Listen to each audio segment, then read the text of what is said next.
Hello, everyone. Good morning in Washington. Good afternoon, evening in Europe. Welcome to the Global Europe Program event today with the Wilson Center with former Prime Minister of Kosovo, Albin Kurti. Mr. Kurti, thank you for joining us. We appreciate your time. We are going to ask Mr. Kurti to lead off. But we do have opportunity for audience participation and comment questions. If you have a question or comment, the best thing to do is send it to us via email. And you can do that by sending your comment or question to GEP, Global Europe Program, GEP at wilsoncenter.org, or send us a tweet at Wilson Center GEP. Again, email gep@wilsoncenter.org or send us a tweet at Wilson Center GEP. Mr. Kurti, thank you for joining us. Our audience, I'm sure, is very well aware of your background. Just briefly, for those who don't, Albin Kurti was the 4th Prime Minister of the Republic of Kosovo. He leads the largest in that country. He has been politically active his entire life, back to his student activist days. He's served in the Kosovo Parliamentary Assembly 3 different times, and he's campaigning right now together with his party for upcoming elections, in which I'm sure we're all very interested to hear more. So without further ado, Mr. Kurti, if you could tell us a bit about how you see the situation in Kosovo today, also elections, how are your chances? Say, I think there's some confusion, just to add in a question from outside, about what exactly has been happening in recent days in the political process leading up to the election. So maybe you could help clarify that as we go in. But please, I turn to you for giving us some opening remarks, and then we'll have a discussion. Thank you very much, Mr. Hamilton. Good afternoon, everybody. It's my pleasure and honor to be here with you and to discuss openly of interesting situation in Kosovo.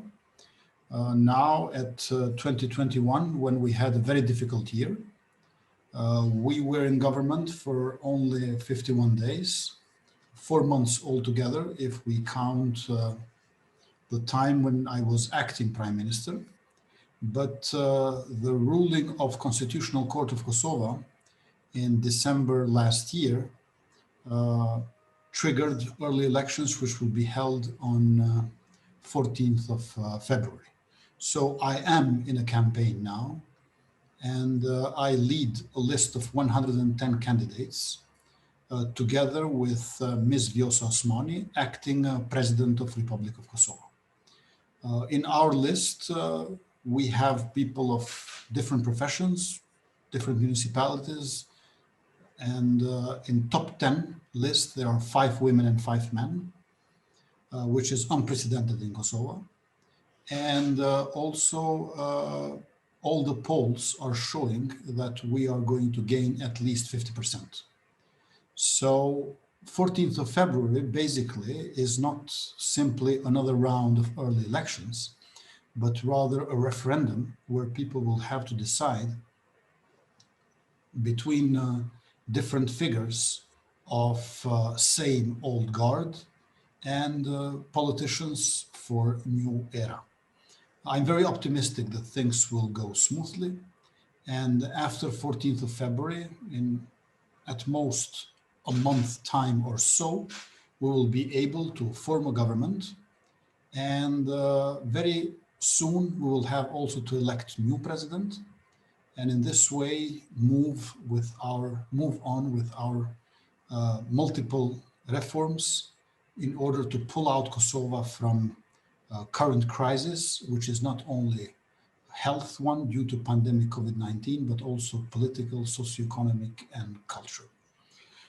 We are running with a concept which brings together jobs and justice. So 2Js are our alternative for the future: jobs and justice. Not necessarily with this order, first jobs and then justice, but hand in hand, we see them as something which fundamentally is lacking in Kosovo. And that's why we want to turn not just a new page, but a new chapter in our history. Together with Ms. Osmani, we have been working for the past 2 years. On 6th of October 2019, when last elections were held, people were torn between her and me. They didn't know whether to vote me or her. That's why we were the two most voted people, and I had a small advantage in the end.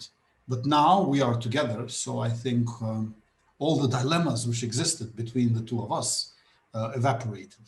And already people are signing up to register as voters from our diaspora, and things seem to move in the right direction. We are certainly going to have a record number of turnout in these elections, perhaps coming closer to 1 million voters. Definitely 3 social categories are enabling transformation of our country: youth, women, and diaspora.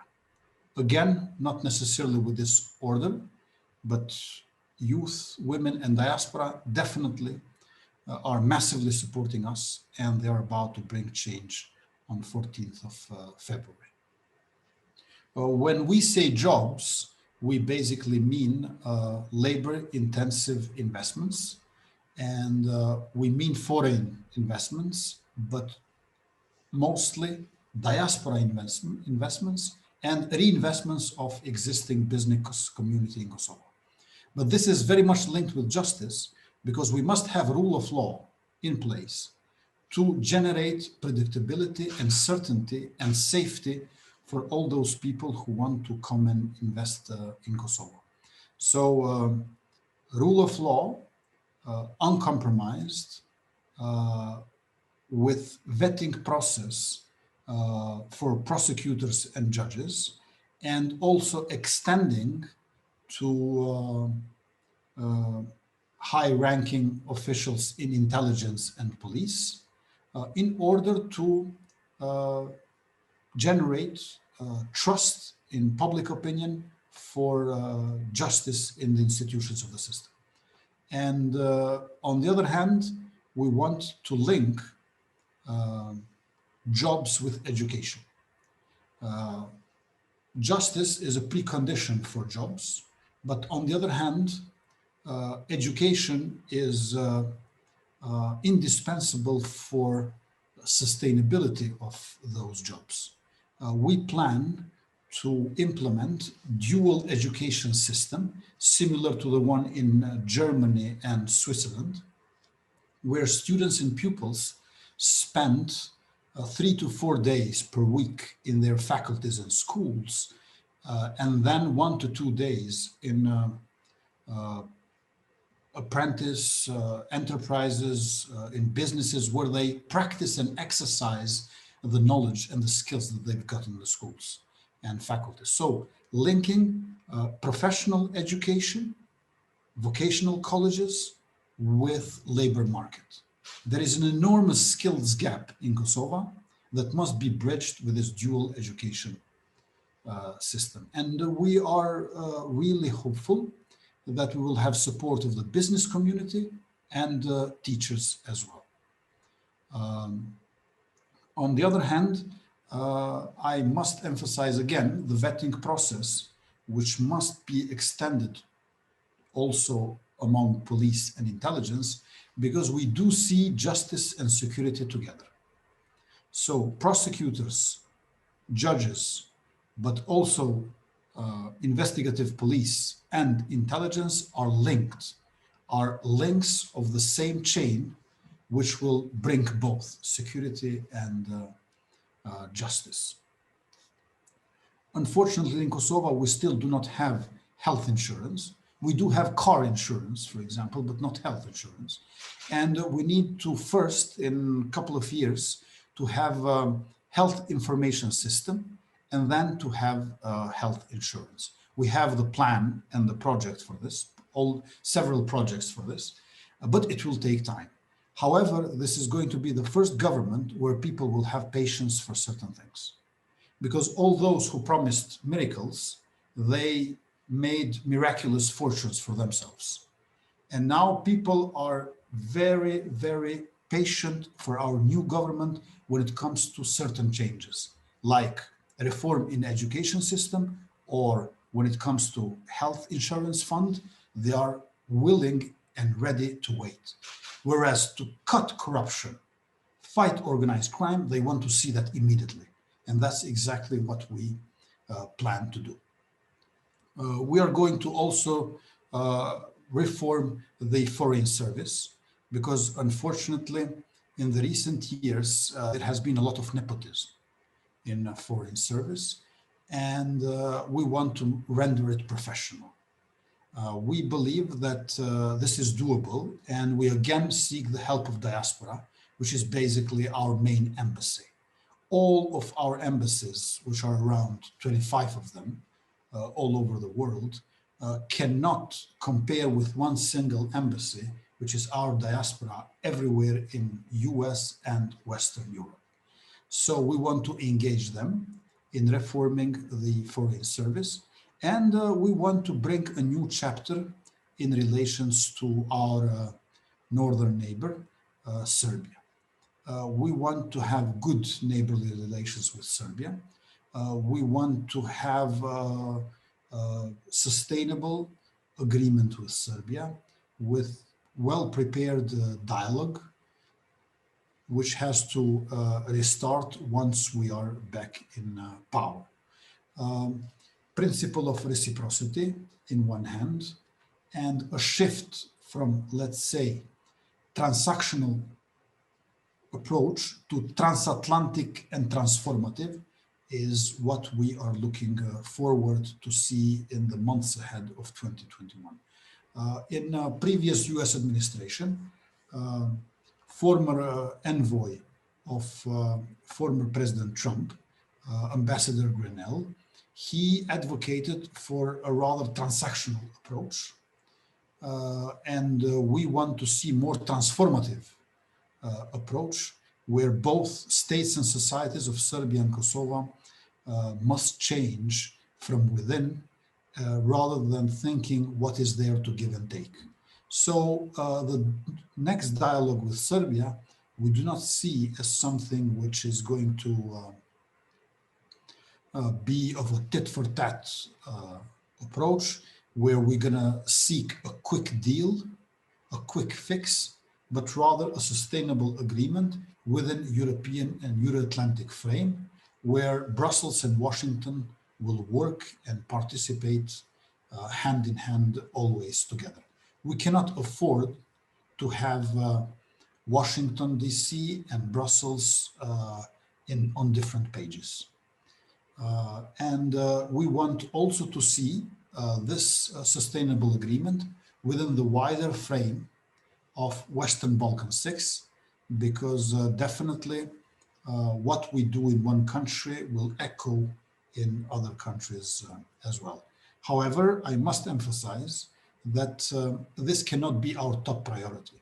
As I said, jobs and justice are our two top priorities. Dialogue with Serbia can be number 3. If you ask people in Kosovo, according to all surveys of public opinion, dialogue with Serbia and relations with Serbia are priority number 5.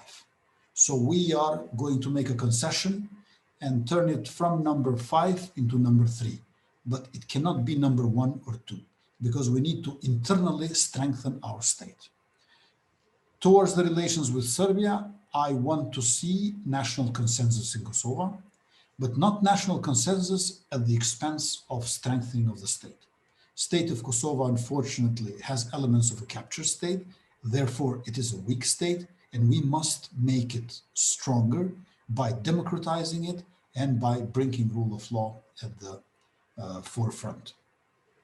I'm very optimistic that this year will be not just much better than the previous one, but perhaps one of the best since we declared our independence. Thank you very much.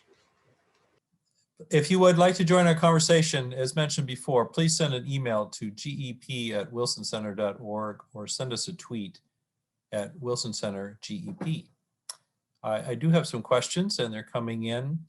Mr. Kurti, if you allow, before getting back to some of the political issues, what's the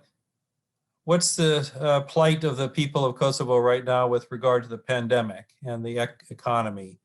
How are you all faring? What are the prospects for vaccines and, getting from sickness to health? Well, we still do not have vaccines in our country, and we're waiting for them in the early spring. Meanwhile, the situation is a bit better, but not much better. We still didn't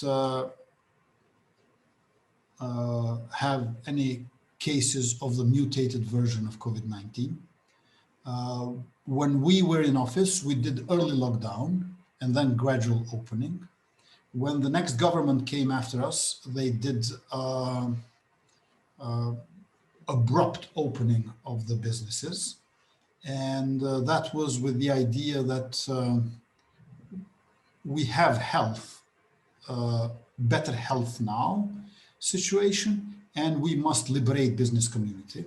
Unfortunately, we had a very, very difficult summer and autumn time, and we lost public health as such, with a high number of deaths per day, and contacts were not traced anymore. But we also didn't gain any much more in economic aspect either. So now we have few deaths per day, up to a dozen of them. But simply our institutions cannot properly trace the number of new cases, nor of those cured. So there is lack of statistics because situation is out of control.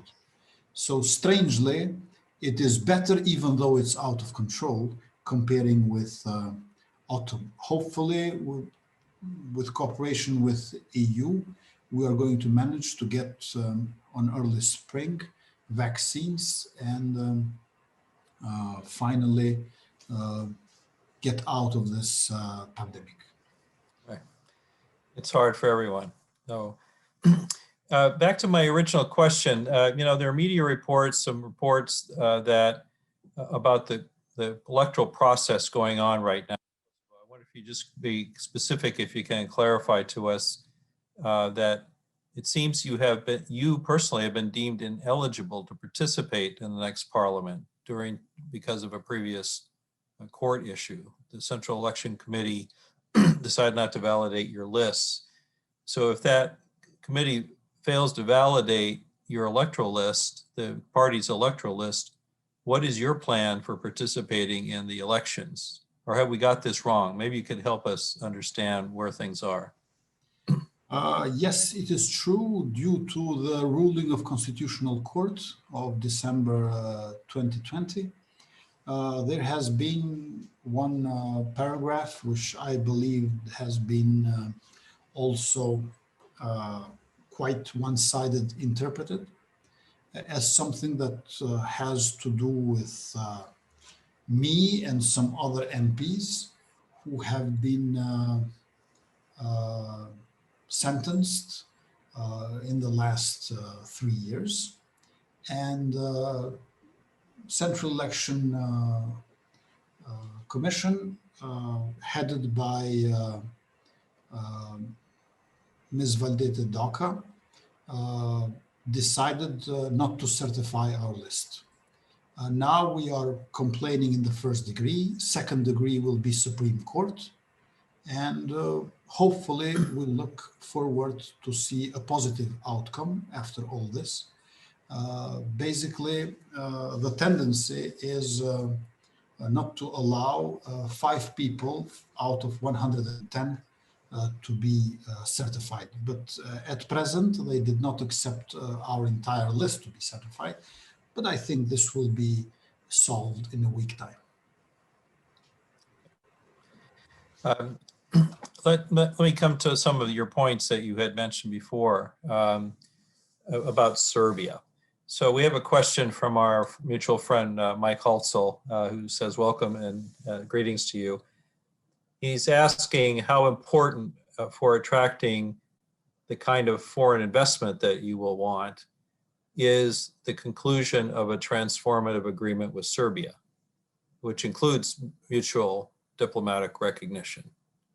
Are you optimistic that such an agreement can be reached in the near future?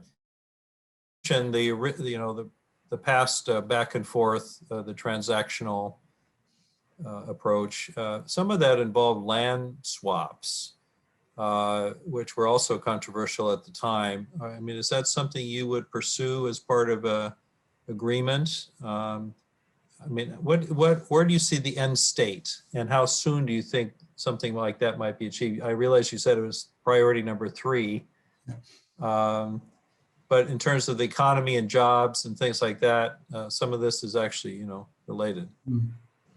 I do not dispute that such an agreement would help, but I think we should emphasize that content of the agreement is more important than the timing or the speed with which we're going to reach one.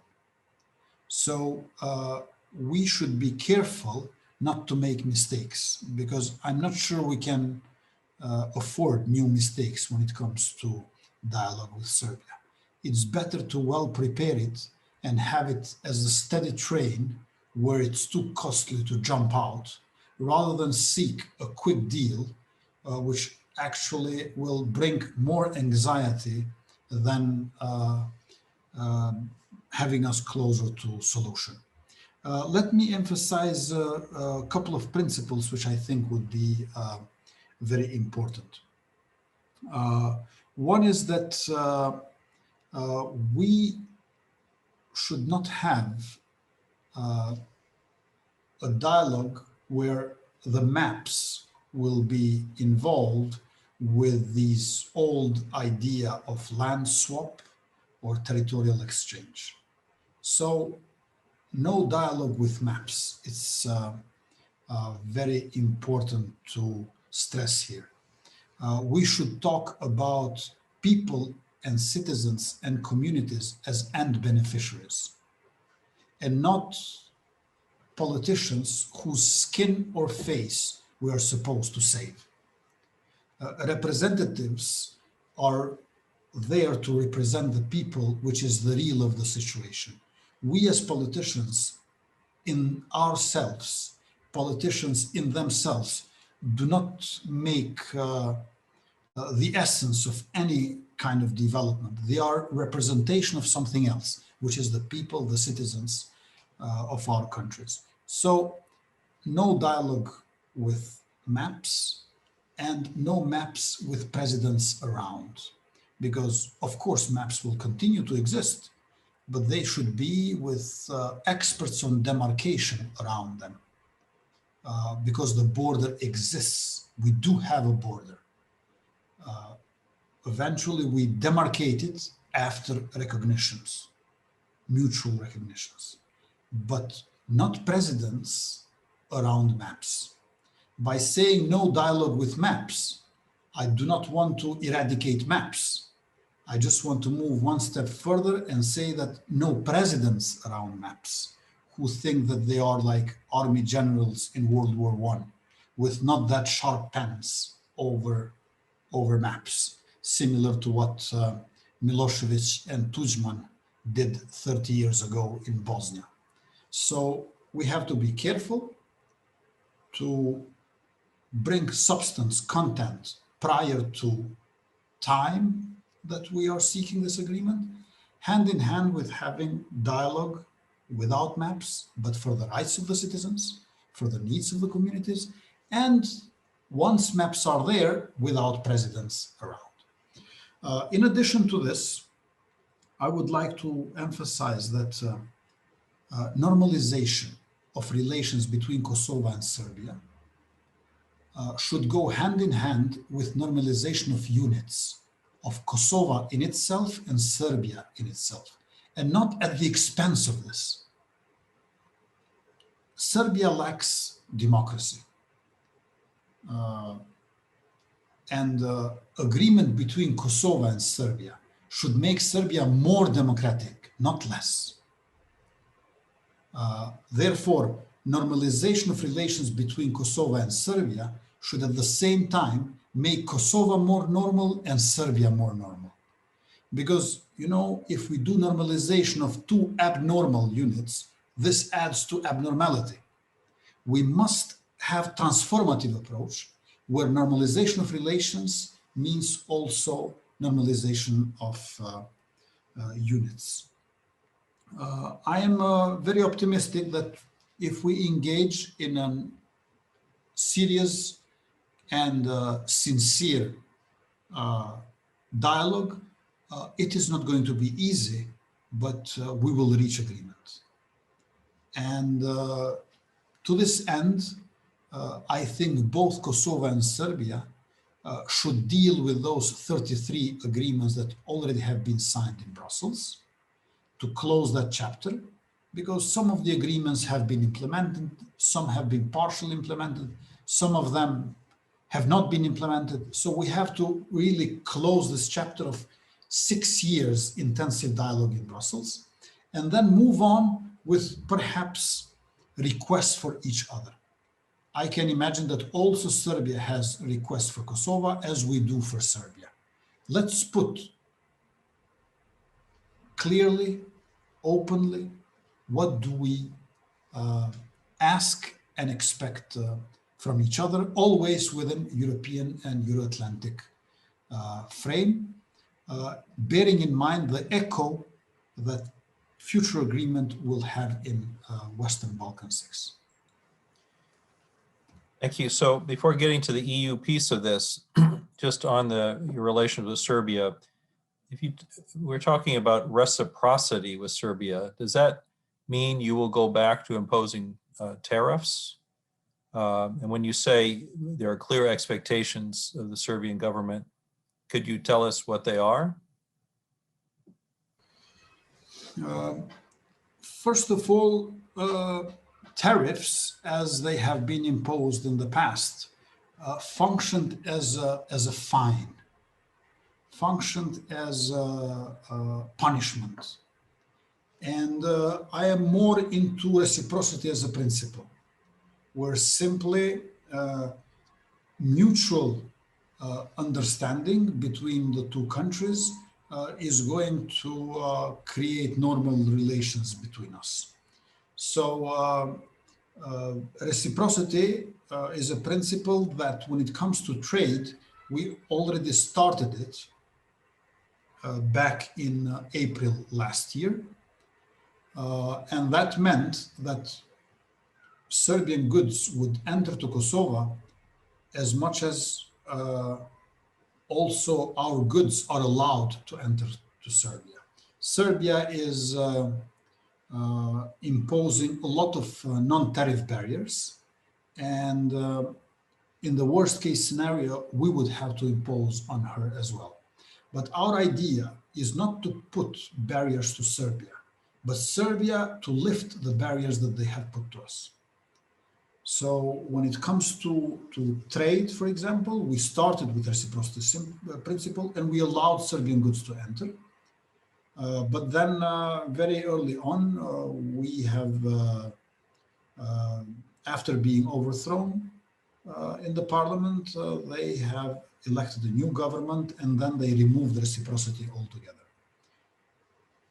In terms of expectations beyond when you say transformative agreement that'll turn both countries into more normal states, what in your mind does Serbia need to do as part of an agreement that would be transformative and turn it into more from abnormality, as you say, to normality? Unfortunately, so far, Serbian government and president, they have been very much focused on what Serbia has lost with Kosovo's independence, what Serbia as a state has lost with Kosovo declaring and becoming independent.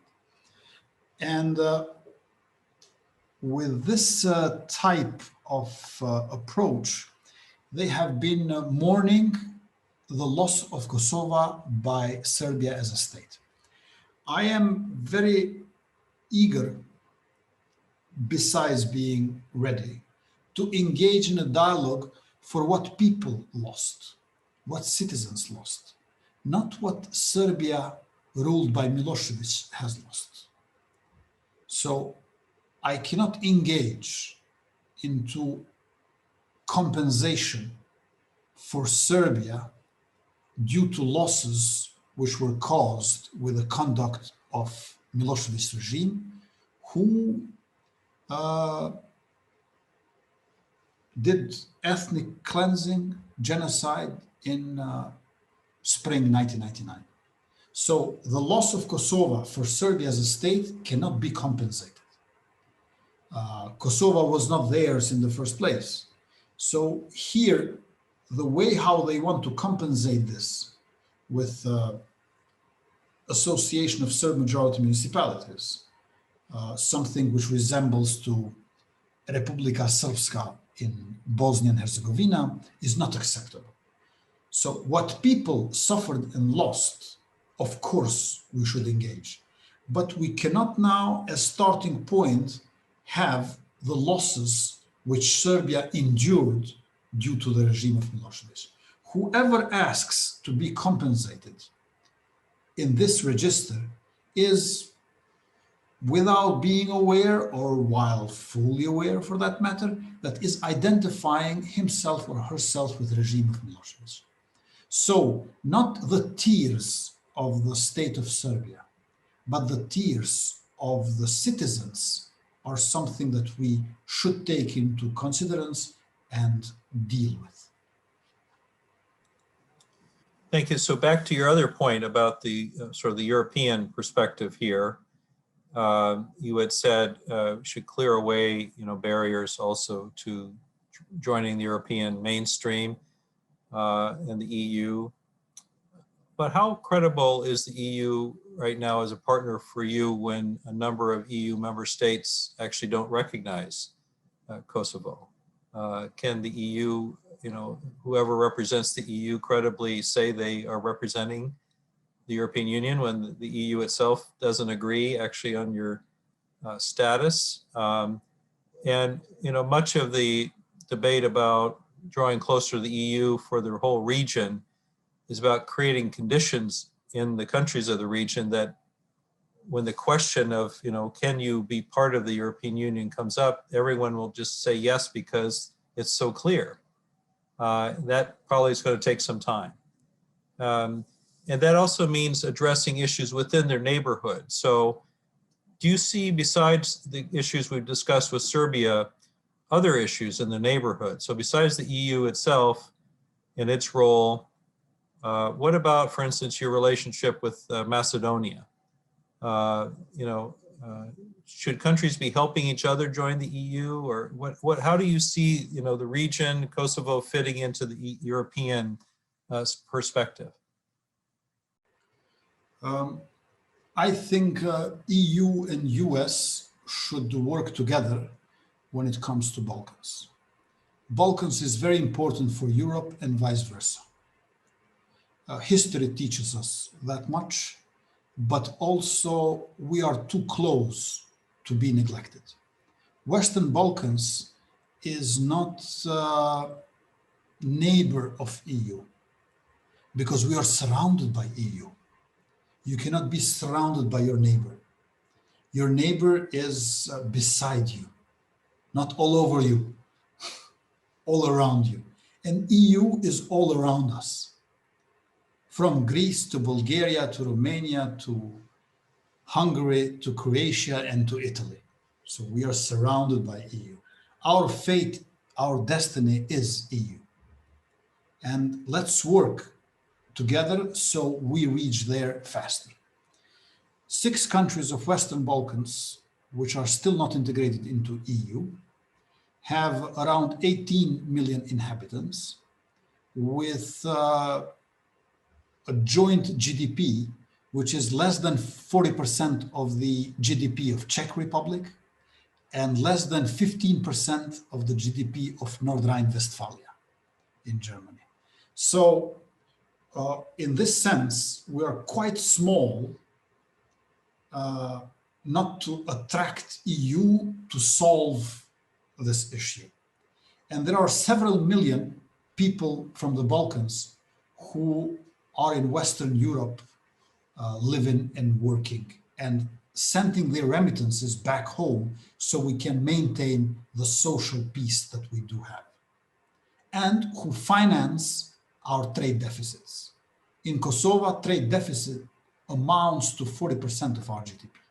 So I was saying to my German and French friends in EU,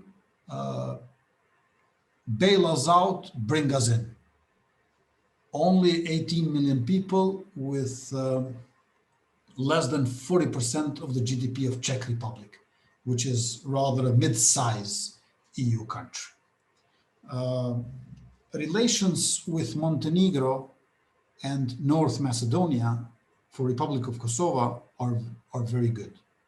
They recognized us on a day when Serbia has addressed a question to ICJ regarding legality of the declaration of the Republic of Kosovo, declaration of independence of Kosovo. On that very day, North Macedonia and Montenegro did recognize us. So we consider them friendly states. With Republic of Albania, we have a close relationship, and we never had any problems between ourselves because we consider to be one nation, even though 2 states, due to the common tradition, language, and history.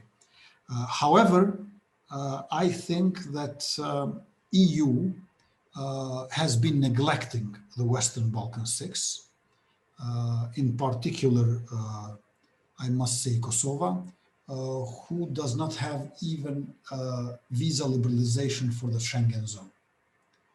And I think that if EU neglects Western Balkan 6, we will both suffer, even though apart.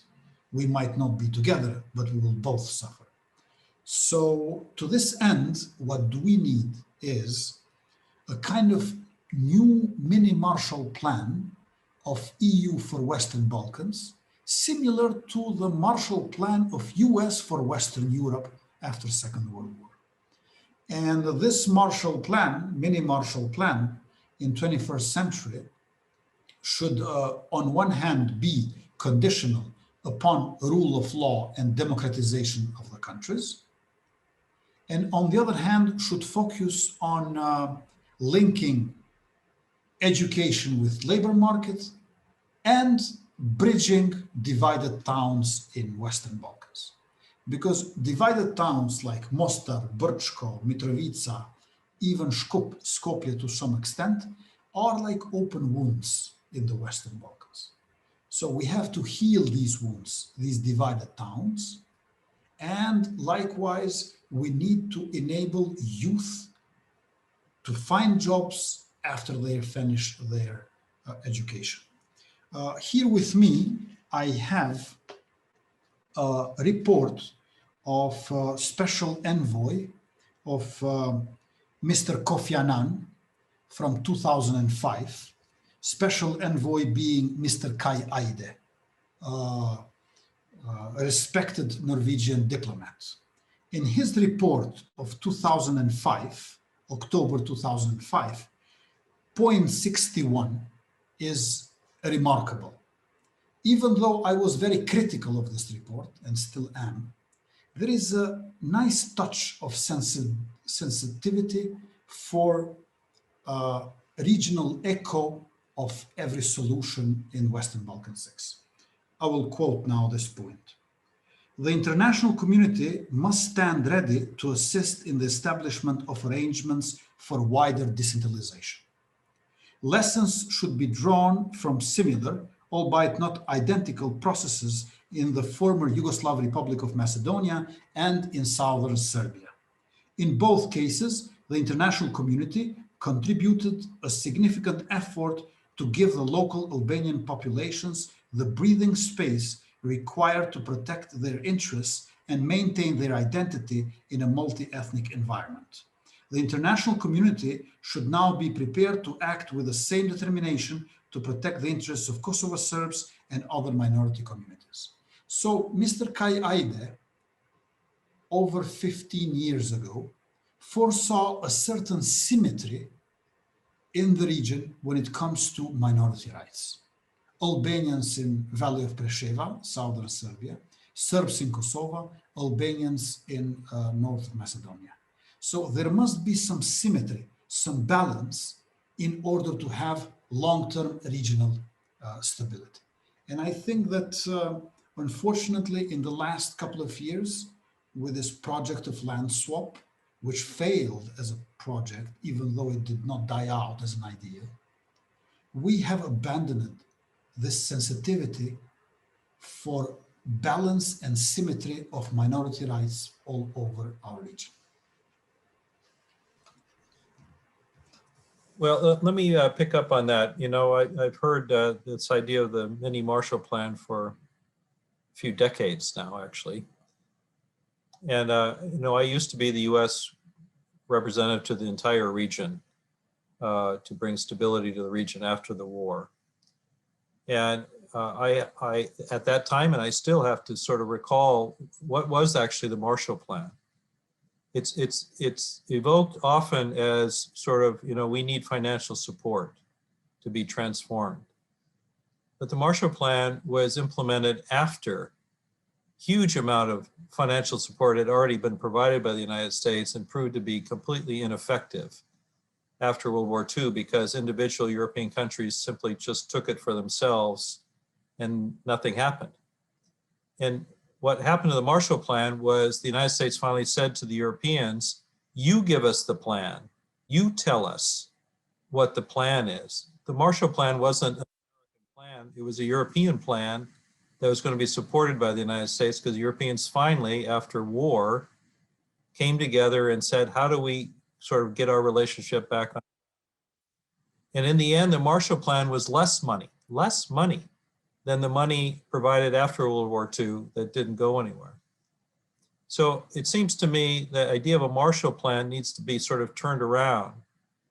And the question would be, are the countries of the Western Balkans prepared to come together and say to the EU, this is what we are prepared to do together. These are the things we're going to do together. That's why this plan, Marshall Plan, if you will, makes sense to you, the EU, why you should invest in it. It's not really primarily about the money, it's about the conditions and the ways that countries that have had so severely disrupted relations can actually piece it all together. So for instance, there are now some discussions of common regional, a regional common market, sort of a mini Schengen path for the region. These are the kinds of things that actually, you know, would fit more into that model.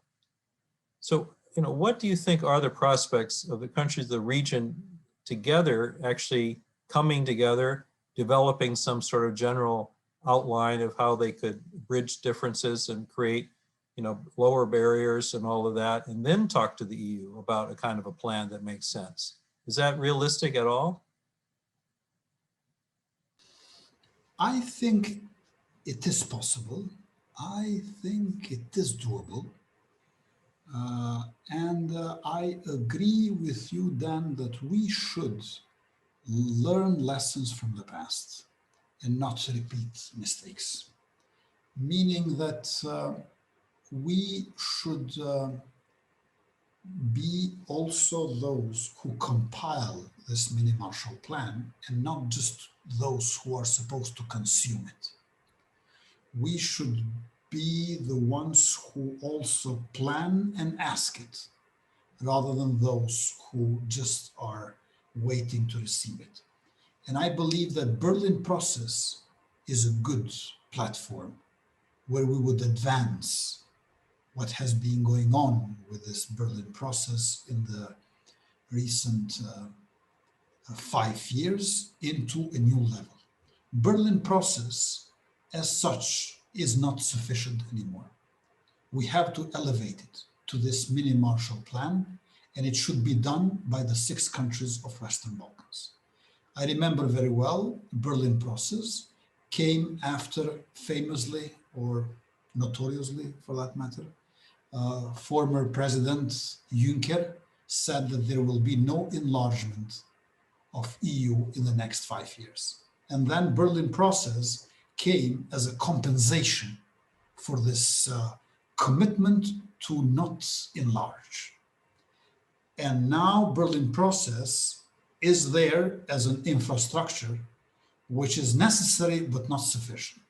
And I believe that from there we should start and together come up with this mini Marshall Plan and not wait for be that technocrats or bureaucrats in Brussels write it down for us. It is us who should engage in this. And I believe that we should not just wait for the money which goes to those in the Balkans who usually already have it. I'm saying that it must be conditional upon democratization and rule of law. I'm saying democratization because unfortunately in Western Balkans, pluralism has been misconceived as democracy. Democracy is more than pluralism. We used to live in dictatorships, socialist or communist dictatorships, where monism was the spirit of the system, where party was the state. And we shifted from monism to pluralism. But pluralism by itself does not imply democracy. Therefore, besides pluralism, we need democratization and rule of law. Peace, security, and stability, which are emphasized so much in Kosovo, I see them as a natural outcome of rule of law, and not something that we achieve at the expense of rule of law. Well, I welcome your comment on that last point because it's dear to my professional experience. And I think this notion of a transformative approach that you've mentioned before, not just with Syria, but for the region, if it comes from the region, it seems to me, much more chance, because what in the intervening years has happened is that the EU, in my view, dealing often with our EU colleagues, used to have a transformative approach to what it calls its neighborhood, right? Its whole approach was to transform the neighborhood so it could be part of the European mainstream. And I believe somewhere along the way, and your comments about Juncker and so on are part of that, it turned from a transformative approach to the region to this, exactly what you said, a compensatory approach. That is not still, in my view, the prevailing EU approach. And it's not going to be shaken up until there is a transformative, replacement. And that's not going to come from Brussels. It'll have to come from the region itself. So I encourage you on that. We would be delighted to help you, with any of that, but I think that really the impetus has to come from the region, which brings me, for the last few minutes that we have, back to our bilateral relationship and your expectations of the United States. So you mentioned some ups and downs with the last US administration.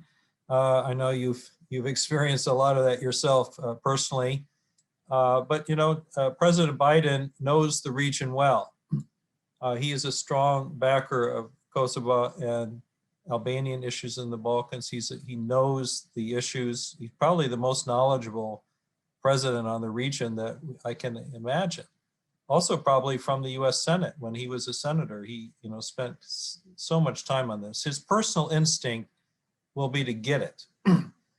but how do we now think about these issues? What are your expectations and your priorities when it comes to strengthening our own relationship, and how the U.S. should engage on Kosovo itself, but also in the broader region?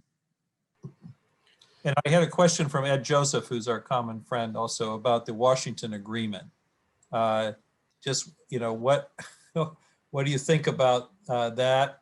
Do you abide by all of its terms, some of its terms, any of its terms, none of its terms? Just to put a point on my question. Thank you. Yes. First of all, I think that President Biden knows very well our history and our recent history. And to solve problems in the Balkans, this is very important.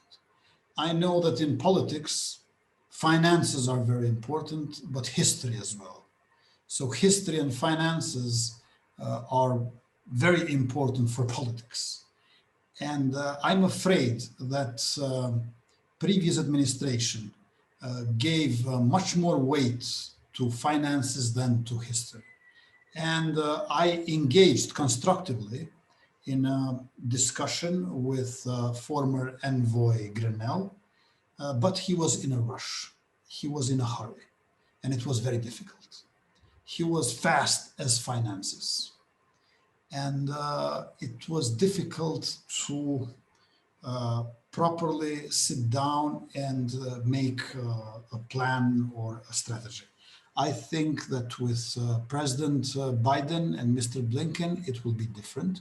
Of course, finances, but especially economy as such, will be at the core of future relations. But we are not going to neglect history, because history has this tendency to always reoccur as the return of the repressed. If you try to repress it, it always comes back in a even larger fashion. So with President Biden, I expect to act upon his knowledge and his spirit as we know him. To this end, we must also be careful that every dialogue and agreement that we will engage in should have consideration for facts and interests of the sides, but at the same time should have certain values and principles.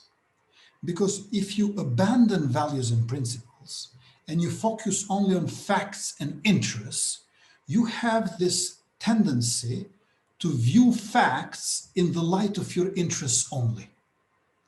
So it is only through values and principles that we can see also the other side and try to reach a common joint agreement. Regarding the question of Mr. Joseph, Washington Agreement of 4th of September last year, to be honest, I like it to read it from its end. At the very end of the text of this agreement, which is rather a bilateral commitment to unilateral tax, is a recognition of Kosovo by State of Israel. And this is what I like most in this agreement, and it is the last point of it. So I would start to read it from the end. Thank you so much. Just let Beth, on the recognition question, just we have what, about 2 minutes, about the United Nations and your prospects, you think. I know Kosovo has conducted this major campaign over many years for recognition by UN members. And what would be your prognosis there? Do you just keep slogging away at it, or do you have a particular plan? I mean, how do you think that could proceed? I think it is very difficult to foresee, and also quite difficult to achieve it in principle due to the veto of Russian Federation and China. and I think that they will not give their abstination for free. This so-called mini Marshall Plan that I'm trying to advocate for and affirm is also to defend Western Balkans from Russian Federation. If after Second World War we needed to defend Western Europe from Soviet Union, now it is important to defend Western Balkans from Russian Federation. And in this context, I do not see that at any time soon we can expect both Russian Federation and China to change their mind. Strengthening the state of Kosovo certainly would help, but again, they will always ask something for it. Well, thank you. Well, on that note, Mr. Kurti, let me thank you again for spending time with us. I appreciate it. You've always been very gracious with your time with the Wilson Center. I wish you the best of luck and all the candidates in your election going forward. I hope all of those different uncertainties are cleared up soon. And we wish you well and hope that we stay in touch and you consider us a partner going forward. As I said, I think particularly your point about the region, the countries of the regions coming together and thinking of how they could together transform their relationship. In my mind, that would be one of the single most important things in terms of a message to both the EU and to the United States. It's just a sign of turning a page that would be welcome. Anyway, to be continued, I'm sure. So thank you again. Thank you to our audience for joining us. This stream will be posted and one can see it on our webpage and I believe on YouTube, those types of channels. And otherwise, we wish you the best and have a good evening in Kosovo, and everyone else have a good day. Thank you very much for having me. All the best. Okay, take care.